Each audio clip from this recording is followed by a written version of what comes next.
ونستغفره ونؤمن به ونتوكل عليه ونعوذ بالله من شرور أنفسنا ومن سيئات أعمالنا من يهده الله فلا مضل له ومن يضلله فلا هادي له ونشهد أن لا إله إلا الله وحده لا شريك له ونشهد أن محمدا عبده ورسوله صلى الله على سيدنا محمد وعلى آله وأصحابه وأهل بيته أجمعين أما بعد فإني أوصيكم ونفسي أولا بتقوى الله وأحذركم يوما عبوسا قمطريرا فأعوذ بالله من الشيطان الرجيم بسم الله الرحمن الرحيم ولو شاء ربك لآمن من في الأرض كلهم جميعا أفأنت تكره الناس حتى يكونوا مؤمنين وما كان لنفس أن تؤمن إلا بإذن الله صدق الله العظيم وقال نبينا صلى الله عليه وسلم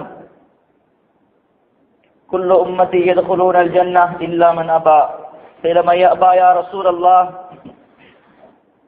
قال من أتاني دخل الجنة ومن أتاني فقد أبى صدق رسول الله صلى الله عليه وسلم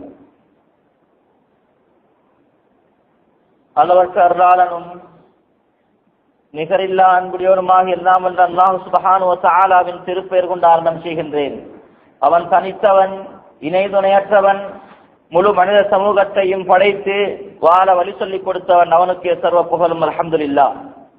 ஸலாத் என்னும் கருணையும் சலாம் என்னும் மீனேற்றமும் எங்கள் தலைவர் முஹம்மது முஸ்தபா ஸல்லல்லாஹு அலைஹி வஸல்லம் அவர்கள் மீதும், அவர்களை பின்பற்றி வாழ்ந்த சஹாபாக்கள், தாபிஈன்கள், தபா தாபிஈன்கள், இன்று வரை அன்னாரின் லட்சிய பாதையில் இவர்கள் எல்லாம் பயணிக்கிறார்களோ, அன்னாரின் லட்சியத்தை கொண்டவர்கள் எல்லாம் முயற்சிகள் பல மேற்கொண்டிருக்கிறார்களோ, அன்னவர்கள் அனைவர் மீதும் இந்த சாந்தியும் சமாதானம் உண்டாகட்டும். புனித ஜுமா கடமையை நிறைவேற்ற வந்திருக்கும் எனது சகோதரர்களே, பெரியவர்களே, அந்த அல்லாஹ் ஜல்ல ஷானுஹு வ தஆலாவை எல்லா சந்தர்ப்பங்களிலும், எல்லா காலங்களிலும், எல்லா நேரங்களிலும் அஞ்சி பயந்து நடந்து கொள்ளும்படியும், அவனால் என்னென்ன கட்டளைகளை நாம் ஏவப்பட்டிருக்கின்றோமோ, எவைகளையெல்லாம் எடுத்து நடக்கும்படி நம்மை பணித்திருக்கிறானோ, அவைகளை நானும் நீங்களும் மிக அவசரமாக எனது வாழ்க்கையில் எடுத்து நடக்க வேண்டும் என்றும், எவைகளையெல்லாம் செய்யக்கூடாது, செய்ய வேண்டாம் என்று எங்களை தடுத்திருக்கிறானோ, அவைகளை மிக அவசரமாக நானும் நீங்களும் எங்களுடைய வாழ்க்கையை விட்டு அப்புறப்படுத்தி உண்மையான தக்வாவுடைய வாழ்க்கையை வாழ வேண்டும் என்று முதற்கன் எனக்கும் அப்பால் உங்களுக்கும் முழு மனித சமுதாயத்துக்குமாக இந்த நல்ல செய்தியை சொல்லிக் கொள்கிறேன். ஜுமா கடமையை நிறைவேற்ற வந்திருக்கும் சகோதரர்களே, பெரியவர்களே, நாம் வாழ்ந்து கொண்டிருக்கக்கூடிய காலம், சந்தர்ப்பம், எங்கு பார்த்தாலும் முஸ்லீம்களுக்கு பிரச்சினை, எங்கு பார்த்தாலும் முஸ்லீம்களுக்கு கஷ்டம், முஸ்லீம்கள் அழிவுக்குள்ளாகிறார்கள், முஸ்லீம்கள் அநியாயமாக கொல்லப்படுகிறார்கள், மானபங்கப்படுத்தப்படுகிறார்கள் என்று பேசிக் கொண்டிருக்கிறோம். நாளாந்தம் இந்த நிகழ்வுகளை நாங்கள் எங்களுடைய கண்களால் பார்த்து கொண்டிருக்கிறோம். இந்த சூழ்நிலையில் நாங்கள் பல்லின சமூகத்துடன் வாழக்கூடியவர்கள், முஸ்லீம்கள் மட்டுமல்ல, முஸ்லீம்கள் சிறுபான்மையினராக, சிறிய தொகையுள்ளவர்களாக அந்நிய சமூகத்துடன் நாங்கள் வாழ்கின்றோம்.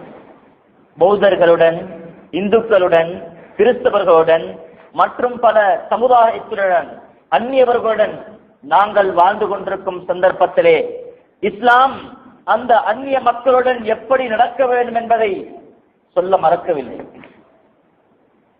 நானும் நீங்களும் ஒரு அந்நிய சகோதரனை பார்க்கும் பொழுது, ஒரு பௌத்தனை, ஒரு இந்துவை, ஒரு கிறிஸ்தவனை பார்க்கும் பொழுதெல்லாம் எங்களுடைய மனங்கள் சொல்கின்றன, சுவேசக்காரன், மாறு சாதி, அந்நிய ஜாதி என்ற எண்ணத்துடன் நாங்கள் அவர்களை பார்த்து கொண்டிருக்கிறோம்.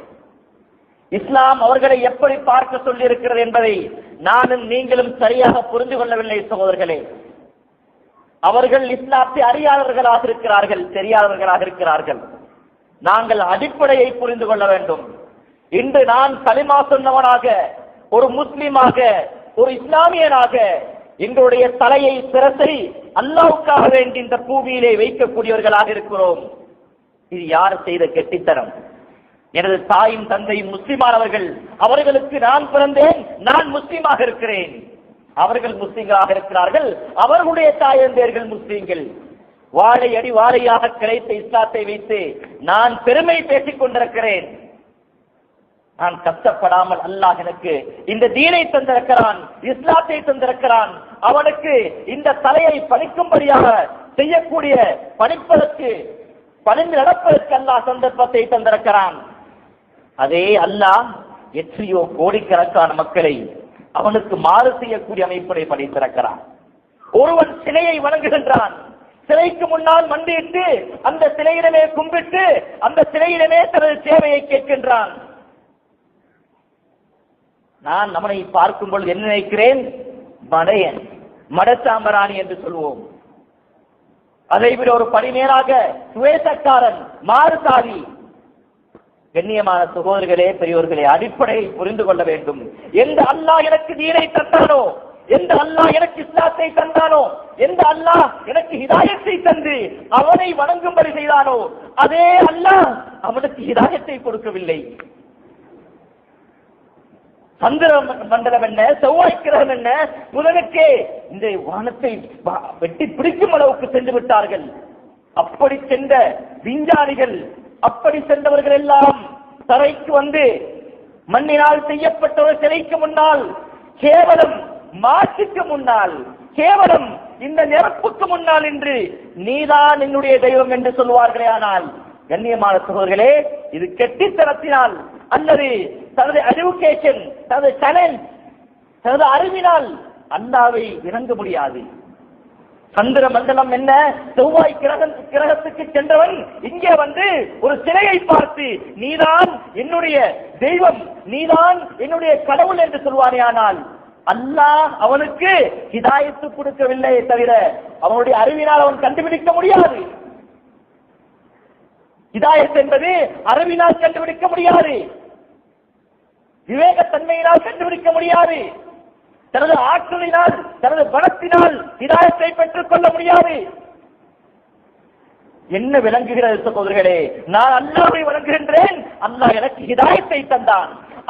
அவர்கள் சிலைகளை வணங்குகிறார்கள், அல்லாஹ் அவர்களுக்கு ஹிதாயத்தை நாடவில்லை. இந்த அடிப்படையை நாங்கள் புரிந்து கொள்ள வேண்டும் சகோதரர்களே. அல்லாஹ் அவர்களுக்கு ஹிதாயத்தை நாடவில்லை. அல்லாஹ் நாடி இருந்தால் அவர்களும் முஸ்லீமாக இருப்பார்கள். அவர்களை நாங்கள் பார்க்கும் பொழுதெல்லாம் எந்த உணர்வோடு பார்க்க வேண்டும்? சுவேசக்காரன், மார்சாதி, அந்நிய ஜாதி என்று நோக்கக்கூடாது. நபி அவர்கள் அன்று அப்படி நோக்கி இருந்தால் நாங்கள் இந்த இடத்திலே அல்லாஹ்வை சுஜூது செய்வோமா சகோதரர்களே? இஸ்லாம் அப்படி சொல்லவில்லை.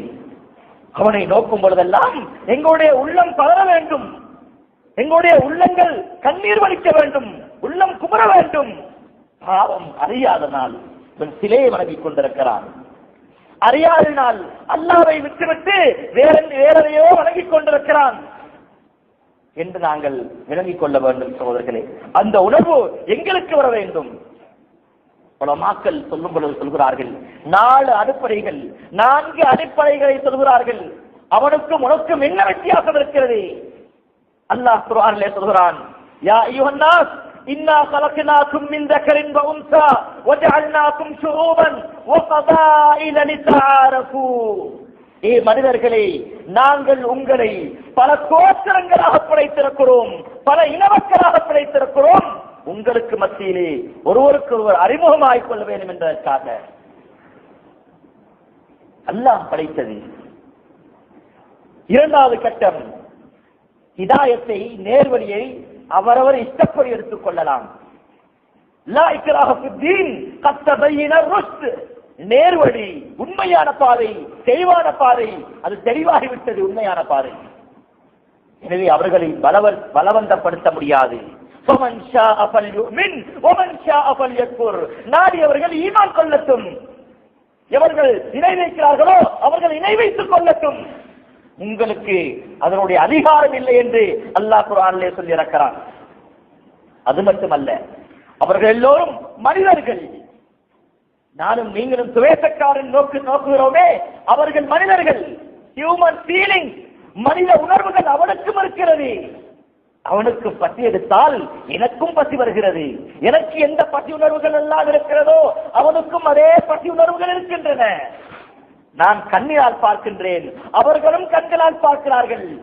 இல்லை, நாங்கள் பார்ப்பது மூக்கினால் நாங்கள் முஸ்லீம்கள் என்று யாருக்கும் சொல்ல முடியாது. எந்த ஒரு வித்தியாசமும் கிடையாது. எனவேதான் அல்லாஹ் குர்ஆனிலே சொல்கிறான், வலகத் கர்ரம்னா பனி ஆதம், நாங்கள் மனிதர்களை சங்கையாக்கி இருக்கிறோம்.